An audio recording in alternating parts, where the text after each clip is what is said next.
Alimlərdən biri xatiratında yazıb. Mən ucqar bir kətdə, dağ bir yerində ruhani idim. Bir özüm idim, bir yoldaşım idi, bir də körpəmiz var idi. Dağlıq yer idi, kəndindən yuxarısında bizim evimiz idi. Bir gün deyir, vəziyyət belə oldu, xanımım dünyadan getdi.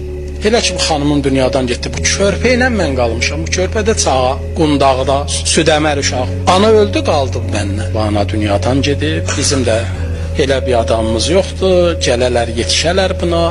Mən də deyir, dərhal elə izdivac edeyim, gördüm biraz yaxşı çıxmaz. Həm cəmaat buna pis baxar, həm deyərlər, xanımının hürmətini gözləmədi, həm elm baxışlarını mülahizə eləyib bu çətinliklərə dözürdüm ki, biraz günlər keçsin, məsələ biraz köhnələşsin, sonra ailə qurum. Deyir, elə işim bu uşaq idi, ancaq özüm baxırdım buna. Amma təbii ki, evində tələbatları var idi, bir gün qalxdım meşəyə, gedim çilə gətirməyə.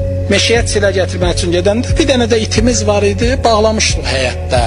Tüfəngimi attım çiynimə, meşədir, yırtıcı heyvanlar olur. Getdim meşədən çiləni götürdüm, kürəyimdə gətirirəm, tüfəyə də çiynimdə. Gəldim həyətə girəndə, gördüm it ki bağlamışdıq indi.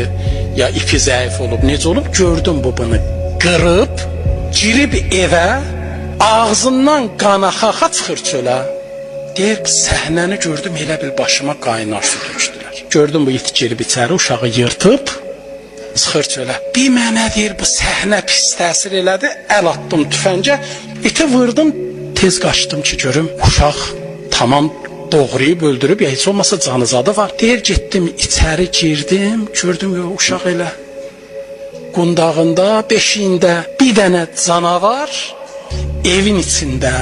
Demə bu canavar necəsə gəlib, qapı açıq, girib içəri, bu it də görüb ki, sahibinin balasını orada yiyəcək. Nə müsibətlə o ipin qırıb, gəlib bu canavarı yırtıb, çölə çıxırdı ki, mənlə rastlaşdı, ağzı qanlı, mən də dərhal onu vurdum. Deyir, bu səhnəni görmək elə birinci səhnə qədər mənə pis təsir elədi. Tez döndüm, itə baxam ki, bunun vəziyyəti nə yerdədir? Deyir, baxdım, gözləri ilə hələ deyir, tam ölməmişdi. Baxırdı mənə, sanki deyir, gözlərində bu sual oxudum ki, insan, sən nə tez qərar verdin?